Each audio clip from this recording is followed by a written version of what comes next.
This is a concealing of a predator. Harry Miller is responding to a NewsAid investigation that uncovered case after case after case of teachers who should have been removed from the profession but were not.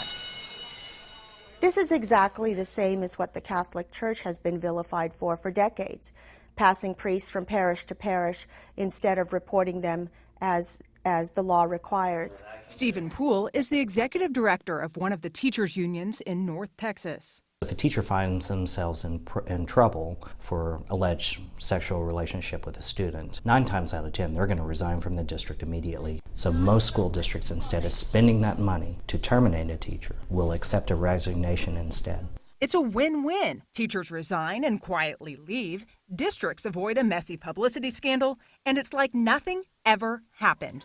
It's not a win, though, for children sexually abused by a teacher, and far too many are slipping back into classrooms. It's really easy to sweep things under the rug. It's done all the time in business, it's done in schools, it's done in government. To allow a really bad event kind of fade away into the shadows. Aren't they allowed to resign for whatever reason they choose? Right, they can resign for a personal reason. They don't even have to give a reason.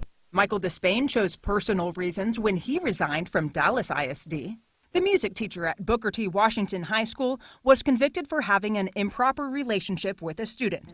That student was Tiger Darrow. She was 17 at the time. Despain was 36. I'm still upset about the fact that people thought that it was a relationship, because it in no way was a relationship. Despain was convicted of a second-degree felony. But before that conviction, he resigned. Dallas added him to their do not hire list, and just 9 weeks later, Irving ISD hired him.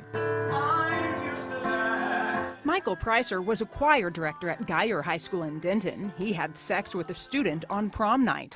Records show Denton school administrators knew about the allegations, but they sent a letter home to parents saying Michael Pricer was leaving Denton because of health issues. Irving ISD later hired him. Eventually, he was convicted.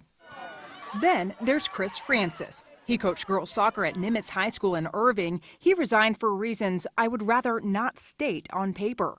Francis denies any wrongdoing at Irving ISD, but admits he left because he was accused of having an inappropriate relationship with a player on his team. 10 weeks after he left Irving ISD, Cleburne ISD hired him. After less than a year on the job as Cleburne's head soccer coach, Francis had sex with a 15-year-old player and was later convicted for it. That is unbelievably irresponsible if that teacher is allowed to go from their school to a new school and to pick up a brand new student that they begin to groom and work through the process, and they have a new victim. State law requires superintendents to report resignations like these to the state board and the Texas Education Agency in Austin. It is the obligation of the superintendent of the school district, even if they do resign, to continue and complete an investigation and make a mandatory report. The state then launches an investigation and flags the teacher's online certificate so that anyone can see that the teacher is under review.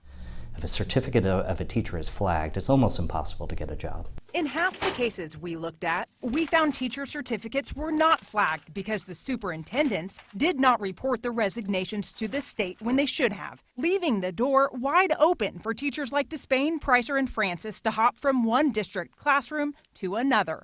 Those are the examples where the school districts and the superintendents should be ashamed of themselves. We took our findings to Austin. Doug Phillips is the head of educator investigations for the state. This has been an issue. I've been doing this for 16, 17 years. This is an issue that we've dealt with through those years. If state investigators find out a superintendent failed to report, Phillips says the state will open an investigation into the superintendent, which can result in a sanction to the certificate. And our sanctions run from non-inscribed reprimand all the way up to revocation. How many superintendents have you actually sanctioned in the past year? In the past year, I believe we're at 1, we may be at 2, and we've got a couple of pending. Getting superintendents to stop passing the trash and start following the law may require action from lawmakers. Action that many like Tiger say is long overdue.